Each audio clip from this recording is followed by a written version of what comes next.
El siguiente punto a tratarse es el informe que daré sobre mi comisión en el Consejo de Estado, Consejo de Europa en Estrasburgo. En mi condición de presidente, que fue como acudí, podría hacerlo desde este lugar, pero le pido a la senadora Imelda Castro que se haga cargo de la conducción y me dé la palabra para presentar el informe.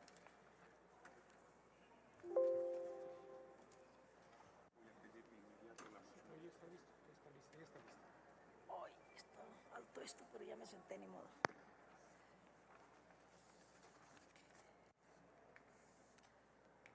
Por acuerdo de la mesa directiva y por tratarse de un asunto de interés público, el siguiente punto de la agenda es la presentación del informe del presidente de la mesa directiva sobre su reciente visita a Estrasburgo, Francia.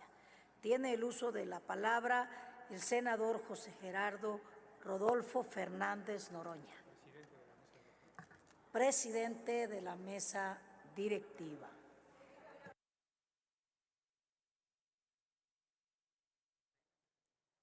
Muchas gracias. Ya hasta calor me dio.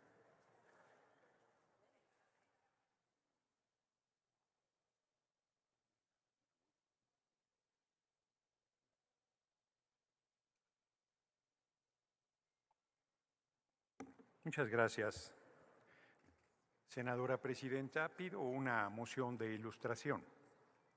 Me sea otorgada.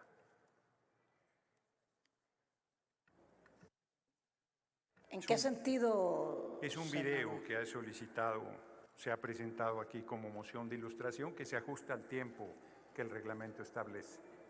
Adelante, se concede, senador presidente. Muchas gracias a la presidencia.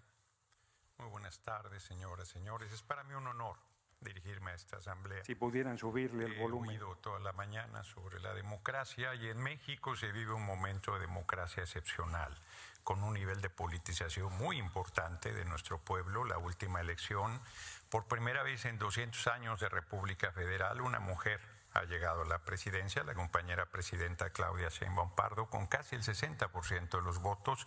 Obtuvimos 2/3 de la Cámara de Diputados, ganamos el 93% de los senadores de mayoría y acabamos construyendo la mayoría calificada, que ha generado importantes reformas en beneficio de nuestro pueblo.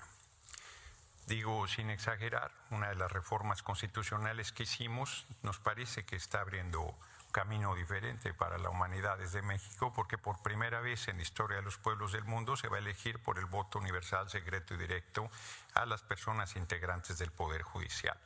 Poder Judicial en México y en no pocos países representa un bastión del conservadurismo que ha atacado a gobiernos democráticos que sirven a sus países y se busca descarrilarlos a través de este poder y de la utilización de los medios de comunicación. El 1 de junio, reitero, por primera vez se elegirá por el voto universal, secreto y directo. Tenemos paridad plena en las cámaras, tanto federales como de las 32 entidades del país, y el único poder que no tenía paridad era el poder judicial. Tendrá a partir de la elección del 1 de junio paridad plena. Vivimos un momento difícil también porque la relación con el gobierno de Estados Unidos nunca ha sido fácil y en este momento que contamos con un tratado de libre comercio de Canadá, Estados Unidos y México, se plantea modificarlo y generar aranceles hacia las mercaderías de México. No debería ser así. 90% de nuestro comercio está vinculado a Estados Unidos. Estos no deberían tener aranceles. Se quedó que el 2 de abril se dará una definición sobre el particular y la definición tendría que ser que continúa nuestro país sin aranceles. No solo México está atento a lo que suceda, sino el propio mundo en general, por la posibilidad de cambiar las reglas del intercambio comercial como hay en este momento. Yo quiero plantear también en esta asamblea mi preocupación Me parece inconcebible que en pleno siglo XXI siga existiendo el racismo, que siga pensándose que por su color de piel se es superior, y me parece todavía más grave que se lleve una política pública planteando con el tema de la migración posiciones racistas, posiciones clasistas, y llevándolas a políticas públicas que no solo atentan contra derechos humanos fundamentales, sino que ponen en riesgo la colaboración entre diversos países. Es el caso de México con Estados Unidos, que tiene una población, se habla de diferentes millones, 30 millones, 40 millones de mexicanos que con su trabajo y esfuerzo contribuyen a la riqueza del vecino país, que no fueron a robar, que no fueron a generar conductas antisociales, sino que pagan impuestos todos los días y con su trabajo y esfuerzo contribuyen a la riqueza del vecino país. Sin embargo, se les plantea una persecución y no se hace lo mismo con los grupos de narcotráfico que en el propio territorio estadounidense distribuyen droga y que no son desmantelados. Nosotros creemos que en esos temas hay una posición hipócrita que debería revisarse y que debería plantearse una relación de respeto entre los países. Nosotros somos unos defensores firmes de la independencia y la soberanía de nuestra patria, mantendremos la comunicación, el diálogo, estamos convencidos que debe haber intercambio, coordinación, pero bajo ninguna circunstancia subordinación de nuestro país a ningún otro país, por poderoso que sea, como es el caso de Estados Unidos. Finalmente, nosotros consideramos que es importante apostar a la multipolaridad y que sería necesario hacer un acercamiento mayor con la Unión Europea para buscar comunicación, intercambio, una interrelación mayor. Pero no deja de asombrarme, también lo escuché esta mañana, que se condene la intervención militar de Rusia en Ucrania y no se condene con la misma fuerza la intervención del Estado de Israel en Palestina, la intervención de Estados Unidos y de la propia Unión Europea en Afganistán o en Irak. Nos parece que toda intervención militar debe ser condenada, que todo racismo, que todo clasismo, que toda homofobia, que toda misoginia, que toda forma de discriminación y toda forma de violencia debería ser condenada, y la guerra misma debería ser condenada, que en pleno siglo XXI deberíamos encontrar la manera de comunicarnos con respeto entre los pueblos y los gobiernos del mundo y contribuir al desarrollo donde lográramos que el centro de nuestro desarrollo económico sea el ser humano, para hacer posible dos frases que con ello termino, como decía Ricardo Flores Magón, un gran revolucionario mexicano que sostenía que el pueblo tiene derecho a vivir y a ser feliz, o como decía Rosa Luxemburgo, por una sociedad donde seamos socialmente iguales, humanamente diferentes y completamente libres. Agradezco su atención y deseo larga vida a los pueblos de Europa, larga vida al Consejo Europeo, pero sobre todo larga vida a las relaciones sin racismo, sin clasismo y de respeto entre los pueblos y entre las naciones. Muchas gracias por su atención.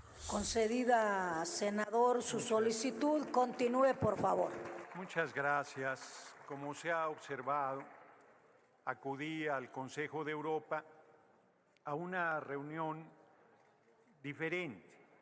No era la Asamblea Parlamentaria del Consejo de Europa, sino era la reunión de presidencias de los parlamentos europeos, con una presencia de 58 presidentes, presidentas de congresos europeos, con 3 países que estamos como observadores: Canadá, México y me parece que Siria estuvo presente en esta sesión.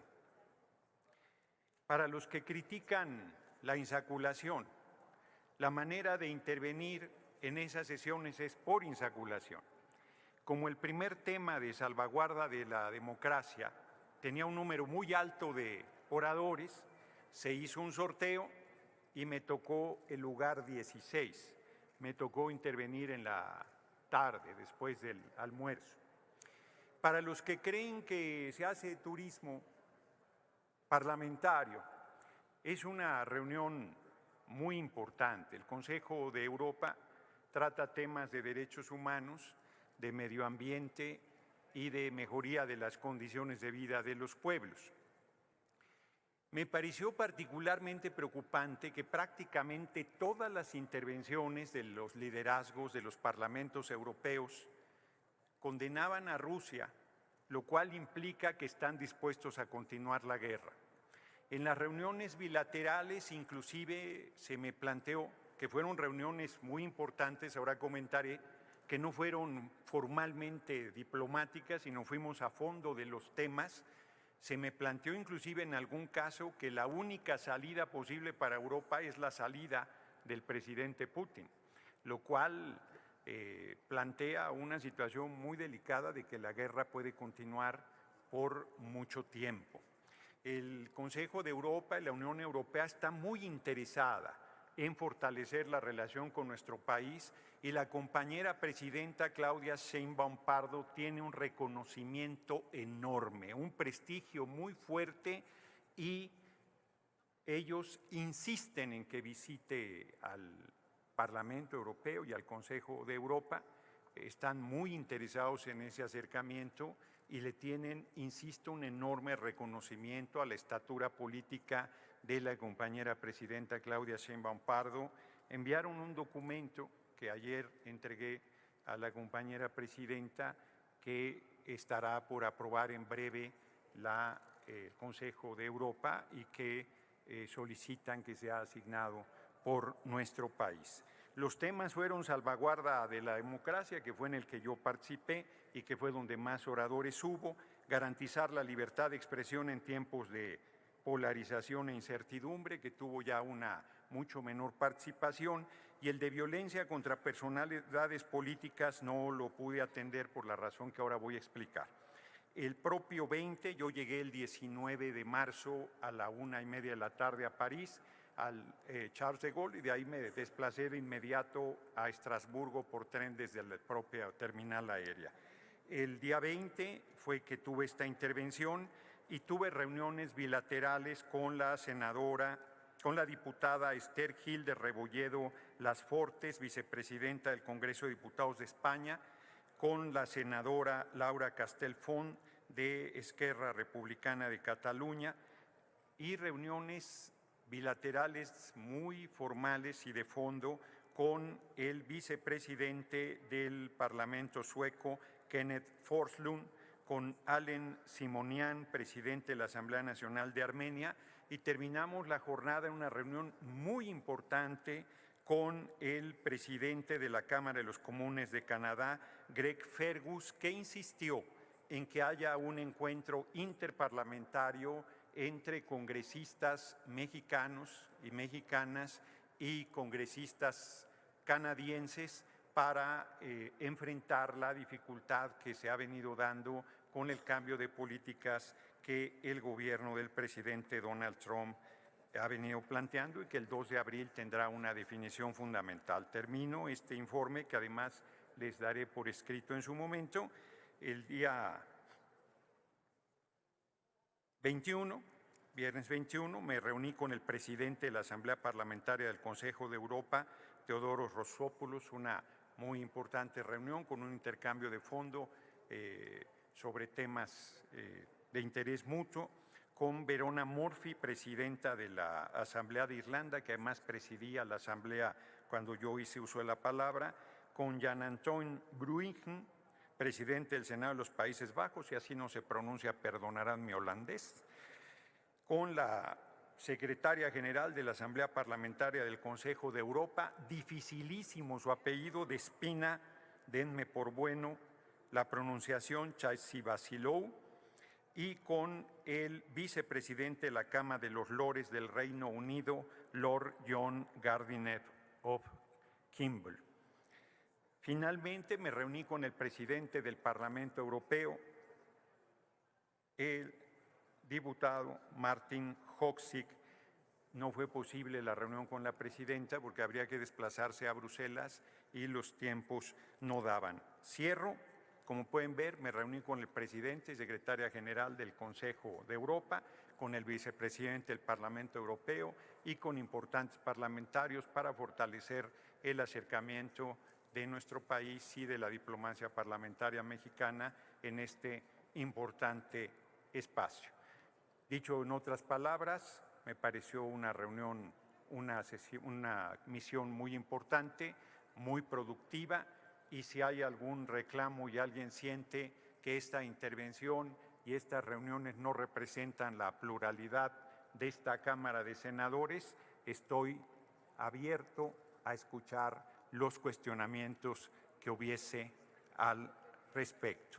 Cierro agradeciendo a este Pleno la confianza que ha depositado en mí al elegirme presidente de la mesa directiva y seguiré honrando con seriedad, compromiso, probidad, honestidad y profundo amor al pueblo mi tarea como presidente de la Cámara de Senadores, que termina el último día de agosto de este año. Muchas gracias por su atención.